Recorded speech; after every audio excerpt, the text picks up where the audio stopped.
The following program is a public service of Gulf Coast State College, WKGC, and Commodore Productions. And now, the Military Hour with Carr Deeter. Welcome to another edition of Military Hour. We have a very special guest today, Dr. Suzanne Remedies. Good job, you got Yeah, I got it right. So second time I might mess up. But in any event, very busy woman, retired from the Air Force, is that correct? Absolutely. PhD, way above my pay grade on every level, but just a go-getter, and she is going to fill us in on some details about several things that are going on, not only in the military community, but here at the college as well. So you can give them your official title with the college if you'd like. Okay, I am the Director of Military and Veteran Services with Gulf Coast State College. I don't know how to even explain the position other than we have something unique here at the college when it comes to making sure that we support our military, active duty, veteran, dependent students. We actually have two locations that we support and serve our military community. One is located at Tyndall Air Force Base, and Greta Preston is primarily out at that site. Some neat things that we have out there that a lot of people aren't aware of is we have what's called an NTC, a National Test Center, and we have the capability of testing with Dante's, CLEP, Pearson VUE. There's actually some exams that you can't get. We have the GED, you can do, or not the GED, the GMAT, and the GRE you can do actually out there. And you can't do that at all locations, but because it's on base and it's a closed site, we actually are able to provide exams that a lot of folks don't have. Oh, that's excellent. We have campuses out, campus location site out there. We do face-to-face classes. We do what's called closed broadcast classes as well. And then the really exciting news is we just opened up an additional classroom on the secure side of the base on LRS. We actually have classroom space out there because one of the challenges our active duty members were running into is the fact that during lunchtime or evening, if they're a shift worker or work on the flight line side, Right. trying to get back across the base, get to a class, and get back to work often negated their ability to take classes. Right, yeah, So, good problem. So this summer, we are excited. We will be offering speech and the ever-popular college algebra classes over at the LRC and at the Education Center. And then in addition to what we have at Tyndall, we actually have a couple things here at the main campus, one of which is the Military Resource Room, which what's neat about that is it's a place where like-minded students can go, whether or not they were a veteran, currently active duty, or even a dependent. People with that military mindset sometimes do better when they're together. And the resource room actually provides, it's a nice place where they can go relax, they can study. We have a coffee bar. But more importantly, we try to also provide support to our veterans. When you're using veterans benefits, sometimes the end of the month, things get tight. When the GI Bill doesn't do all that it's cracked up to say that it does. So we have snacks and things that they can have in the resource room. But you know, the big thing we try to provide within that area is that military family mentality.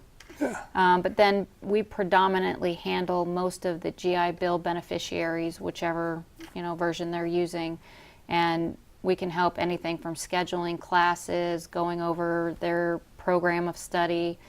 We can handle the out-of-state waiver forms that they need to do. So it's kind of a one-stop shop, anything and everything military question-wise, active duty, tuition assistance. They can pop right into any of those locations. So, in a nutshell, somebody can come right to your area, and if they're just ETS'd out, they want to start school, you can handle all of it right there, including registration and... Yep, we sure can. A lot of times what we try to do is we still would like to set them up with an advisor. Oh, sure. It's a little bit easier.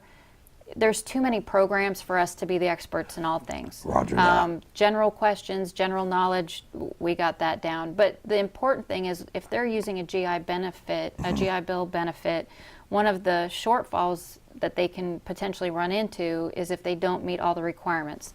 Post 9/11 requires one face-to-face class for the duration of the term, in addition to what hours are required to make full-time. Summertime is a little strange and peculiar. Sometimes it could be 9 hours. It depends how all the classes go together.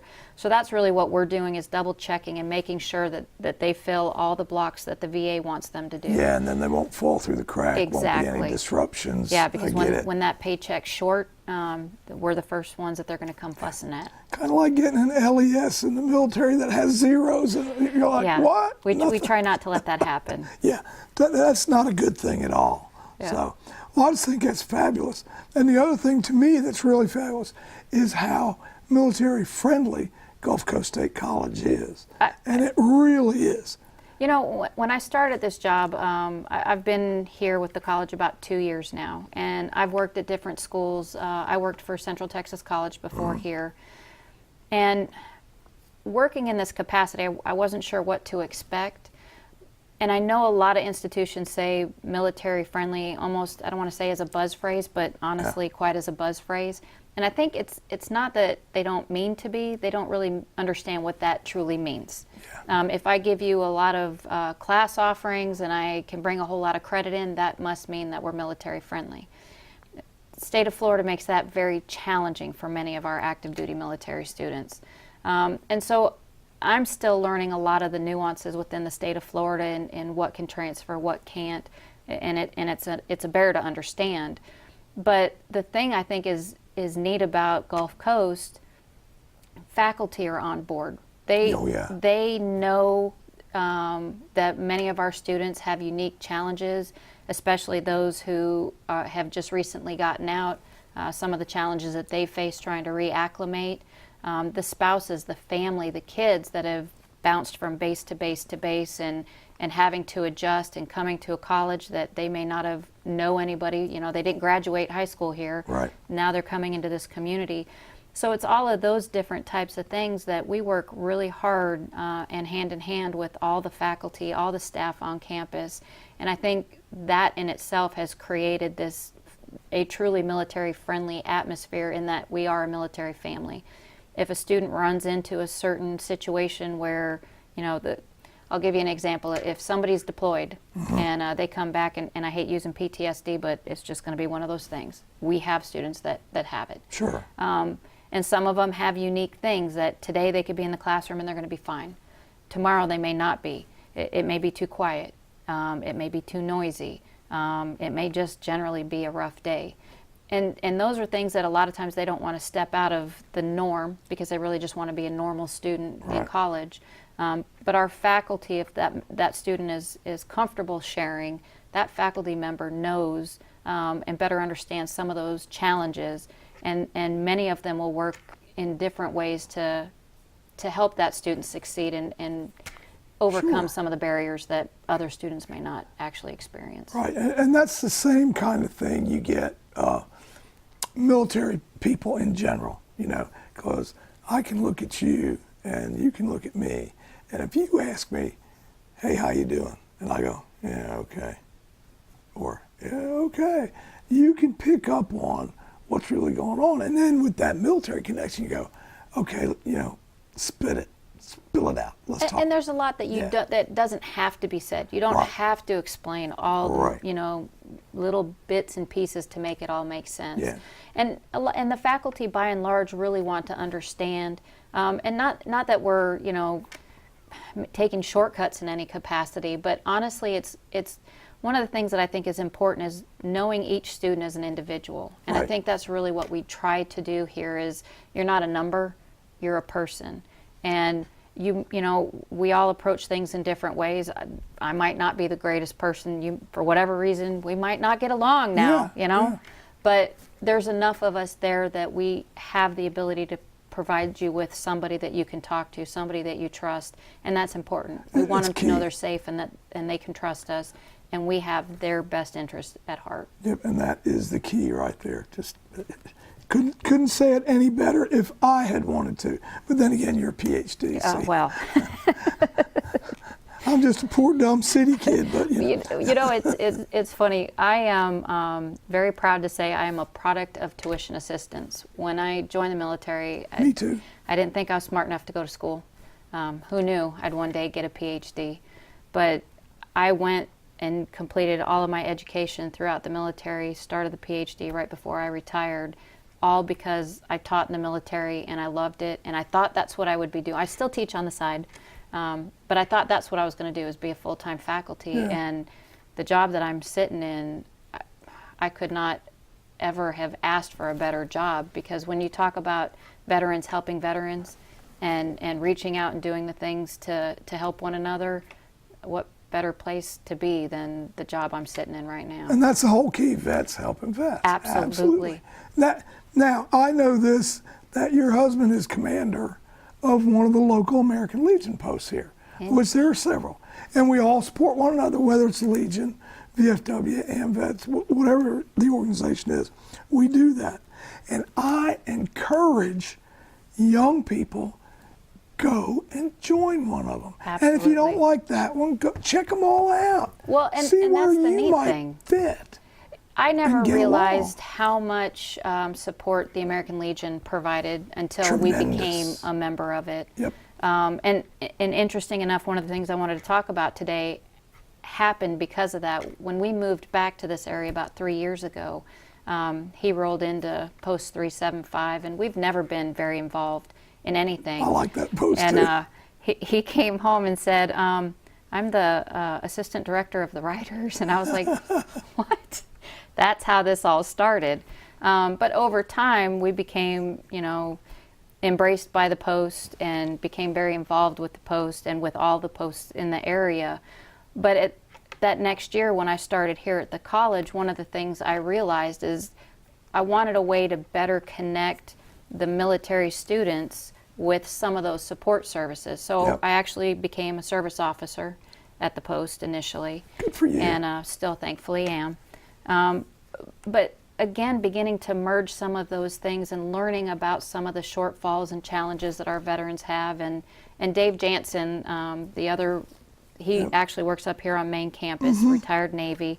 And I will tell you that we have an amazing group that goes above and beyond for these students. But one of the things that he did is helped identify, about 2 years ago, my predecessor was working with active duty shortfalls. And I'll kind of explain, because it gets to be a very confusing world. Active duty tuition assistance will pay for the tuition alone. They won't pay for fees. Generally speaking, most colleges, this is not a big deal. Online institutions, it's not a big deal.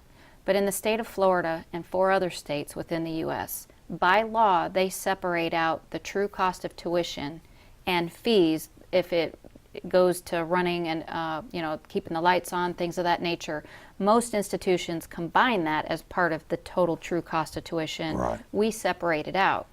Well, when we had the cutbacks years back, and some of the predatory schools is kind of what I take it as, in an effort to protect our students and government funding, the rule came down, you can only pay for tuition. Well, that caused a shortfall for our active duty members to the tune of anywhere from $75 upwards to $300-400 a class, depending upon lab fees, book costs, things of that nature. Oh, books. Yeah. And I understand there's a lot of, talking to active duty folks, I remember back when I was going to school, it was 25, 75, 25. You paid 25, and some of the grumpy older folks are thinking, they get too much already anyway, so why should they? Well, they've served our country. Right. And we owe them a debt of gratitude. And one of the neat things that has happened here at the college is we have kind of started this campaign called Thanks a Million. And it started with active duty shortfalls. And what we did is we offset the cost that the student would incur through the foundation. So they truly only, what Department of Defense pays, anything over and above that, minus books, was covered and picked up, and still is right now, by the college foundation. Well, that's fabulous. But my predecessor did a great job. Mr. Mark Ricks had exhausted all of those funds. And so Dave and I kind of had to find a way to fix those shortfalls. And from that came a thing called the Ride to Remember. And the Ride to Remember, that money that was raised from the military park here on campus was what we were using to help offset some of these shortfalls. Well, Dave also identified that even though we have active duty shortfalls, our veterans and dependents using GI Bill also suffer from a lot of shortfalls that people aren't aware of. And this thing kind of has morphed and bloomed and blossomed into something beyond my dreams. And wanted to share the Ride to Remember, which is going to be Saturday, May 19th. But what we've done with the Ride to Remember is last year our post has kind of adopted the college, if you will, for the Ride to Remember. And Post 375 now heads up the program. And last year we raised $8,000. And we are hoping, this year if we raise $10,000, then that will take us to the amount that will secure a endowed scholarship in the name of Ellie Tommy Thomas, Post 375. Terrific.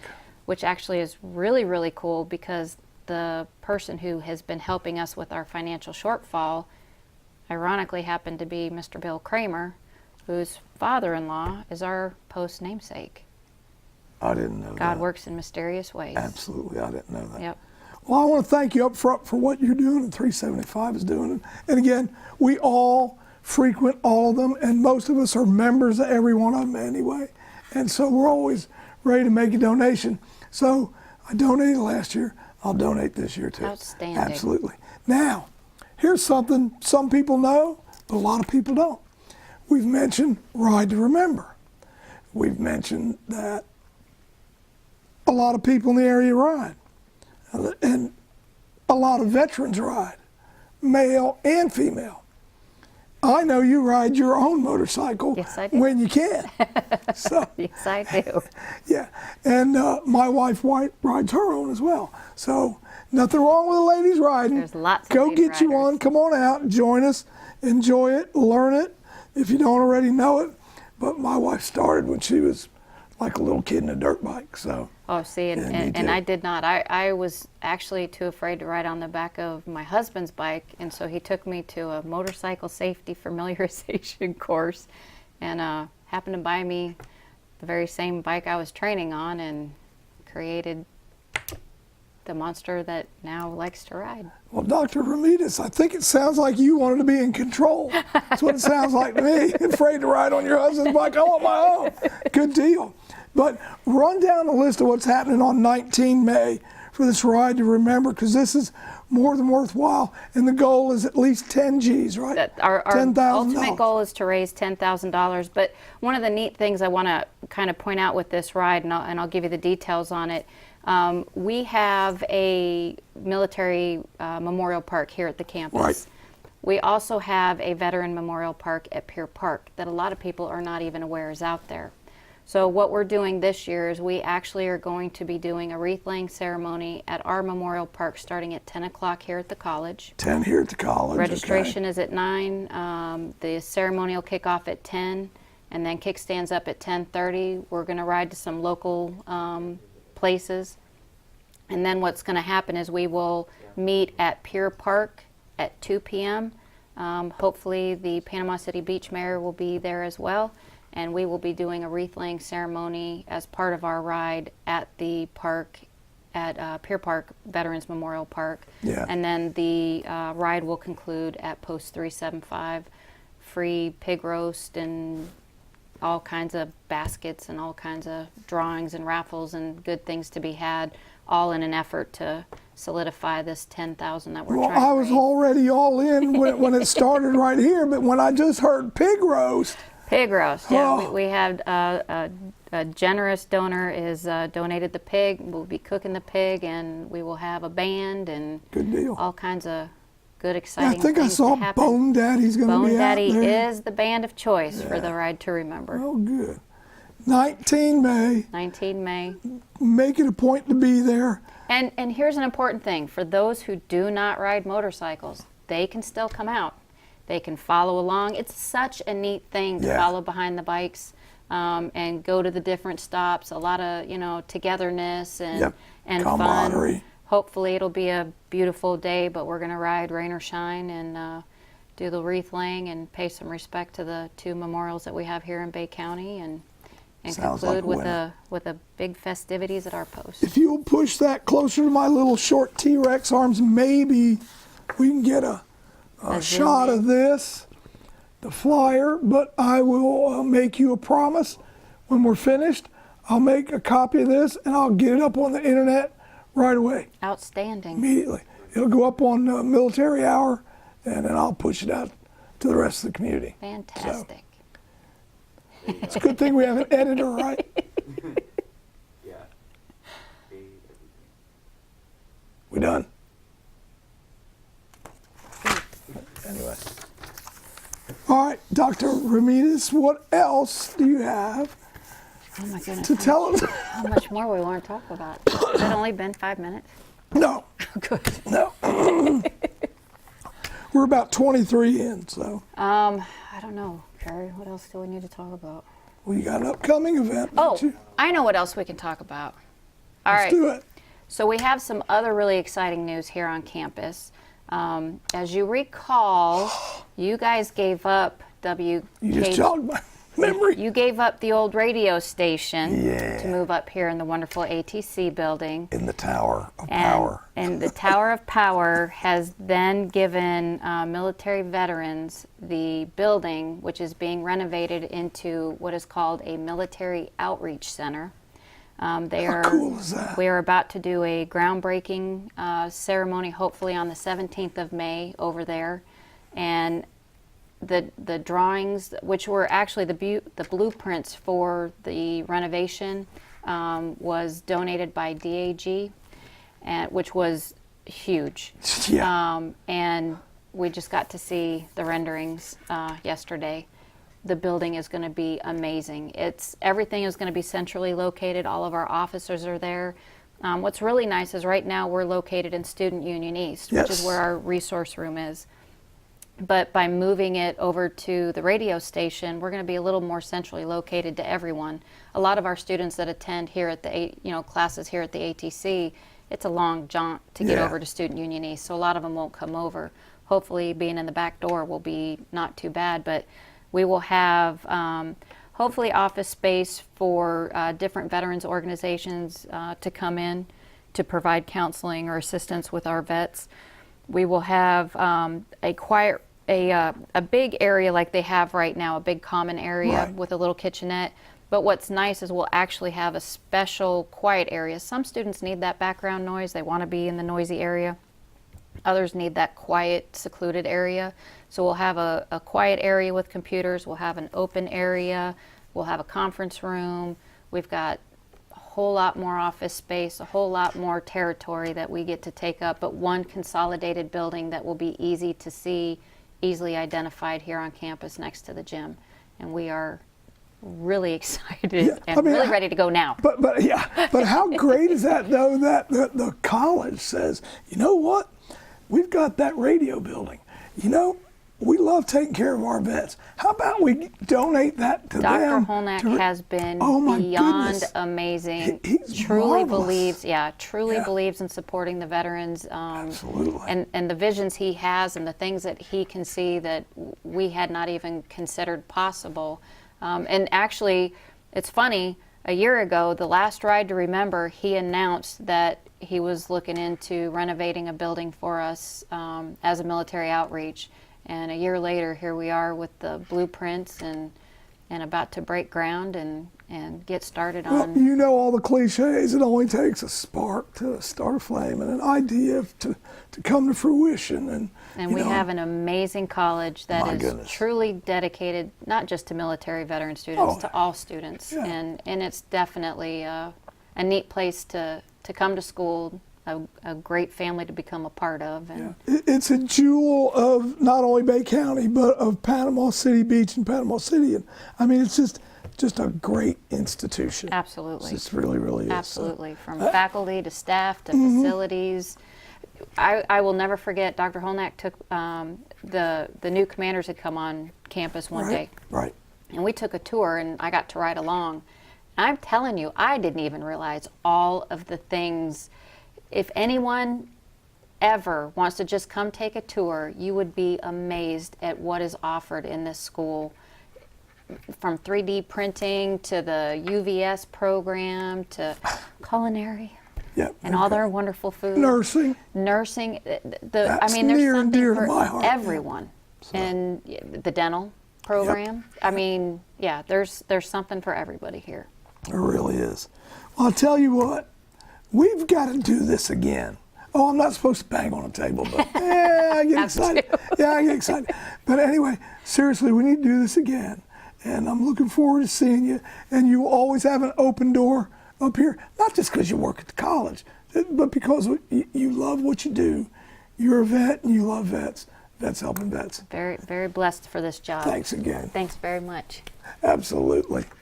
We're done. I think.